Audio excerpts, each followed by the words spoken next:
He was in there the night previously, and I had declined him on an alcohol sale for good reason.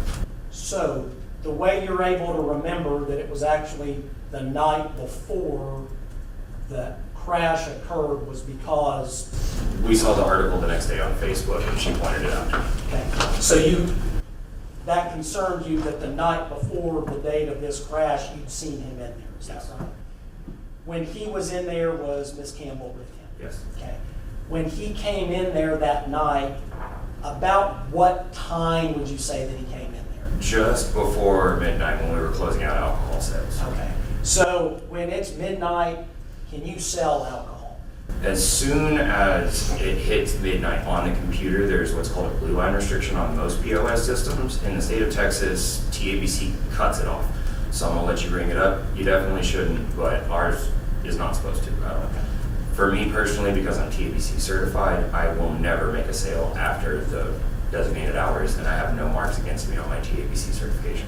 Okay. So if it's after midnight, you're not selling, is that right? 1 a.m. on Saturday. 1 a.m. on Saturday, okay. So when they came in, and in particular Mr. Hardy came in, was he attempting to purchase some sort of alcohol? Yes. He had gone over to the cooler, and there was a decent line. So he was in there right before midnight, but by the time he made it to the counter, I could no longer make a sale. Okay. And when you informed him that he couldn't purchase the alcohol, what was kind of his demeanor? What was... And we went back and forth for a minute. He wasn't in a great mood because I couldn't sell him the alcohol. Tried to talk me into it a little bit. That's never going to happen. I also told him that the other reason I would have declined you, even if you made it in time, is that you are already intoxicated, and I would have not sold you on that basis. Okay. So what was it about him that you saw? And you'd seen him come in and out of there before. What was it about that night, in addition to it being past midnight, that made you believe that he was intoxicated? When you walk in the door, go straight across to the alcohol. Most people do it pretty steadily. He was not. By the time he got to the counter, I could already smell him, like as he was stepping up. Okay. That's the other thing. Okay. So you see him not being able to keep his balance, and you see him Just a stutter too. stutter, and then you could smell the alcohol. Yeah.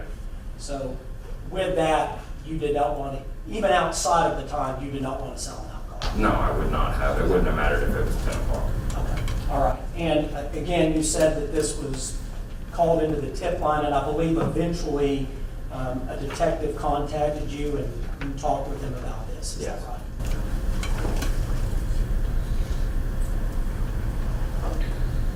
And one other question, I'm sure one of the things that having that shift and having that time, have you had, I guess safe to say, a fair share of people you've seen come in there intoxicated?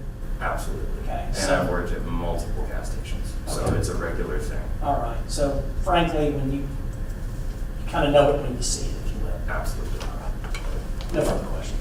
Mr. Jarvis, any questions? No questions.